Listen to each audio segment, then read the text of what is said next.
نحمدہ ونصلی ونسلم علی رسولہ الکریم اما بعد فاعوذ باللہ من الشیطان الرجیم بسم اللہ الرحمن الرحیم۔ ویلکم کرتا ہوں آپ کو اپنے یوٹیوب چینل میں۔ اگر آپ اس چینل پر نئے ہیں تو ہمارے اس چینل کو سبسکرائب کر لیجئے اور بیل آئیکن کو بھی دبا لیجئے تاکہ ہر نئی آنے والی ویڈیو کا نوٹیفیکیشن آپ تک پہنچ سکے۔ تو آئیے ہم اپنا سبق شروع کرتے ہیں۔ آج کا ہمارا سبق ہے مدنی قاعدہ کا سبق نمبر 6۔ پیچھے ہم 5 سبق پڑھ چکے ہیں۔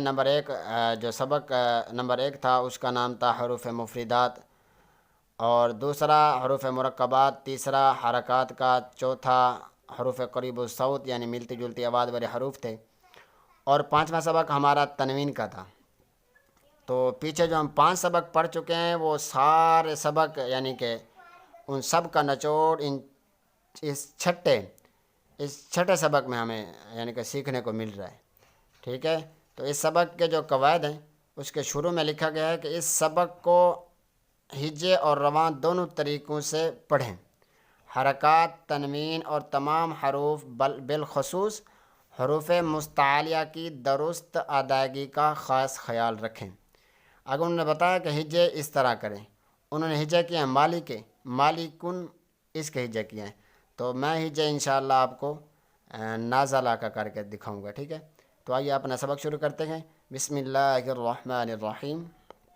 نون زبر نا، زا زبر زا نازا، لام زبر لا نازا لا، آگے خولا قو۔ اچھا، اس میں خاص خیال یہ رکھنا ہے کہ اس میں 2 حروف مستعلیہ ہیں۔ پہلے حروف مستعلیہ ہے، پھر لام بریک ہے، اس کے بعد پھر قاف حروف مستعلیہ ہے، ٹھیک ہے۔ تو ہم نے پہلے کو پر پڑھنا ہے اور دوسرے کو ہم نے بریک پڑھنا ہے، اور جو تیسرا حرف قاف ہے اس کو ہم پر پڑھیں گے، ٹھیک ہے۔ خولا قو، خولا قو، ٹھیک ہے۔ اگر ہم اس کو لام کو پر کرتے ہیں تو لام یہ غلط ہو جائے گا، ٹھیک ہے۔ تو ہم اس کو جو ہے نا لام کو بھی بریک پڑھیں گے اور قاف کو پھر پر پڑھیں گے، خولا قو۔ اگر ہم لام کو پر پڑھتے ہیں خولا قو، یہ غلط ہو جائے گا، ٹھیک ہے۔ خولا قو، خولا قو۔ اس طرح آگے جو صودا قو، اس میں بھی درمیان میں جو بریک حرف آ گیا نا، تو اس کو بھی ہم بریک ہی پڑھیں گے، اور پہلے اور بعد میں جو حروف مستعلیہ ہیں ان کو ہم موٹا کر کے پڑھیں گے۔ تو آئیے پڑھتے ہیں۔ صاد زبر صو، دال زبر دا صودا، قاف زبر قو صودا قو، ٹھیک ہے۔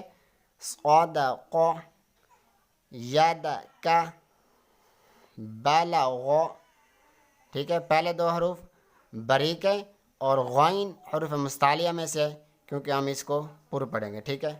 بلغ بلغ، ٹھیک ہے۔ آگے پہلے حروف مستعلیہ ہے، پھر بعد میں جو ہے وہ بریک حروف ہیں، ٹھیک ہے۔ طبع طبع، عین کی آواز ہم نکالیں گے، اس کو حمزہ نہیں پڑھیں گے بلکہ ہم اس کو طبع، ٹھیک ہے۔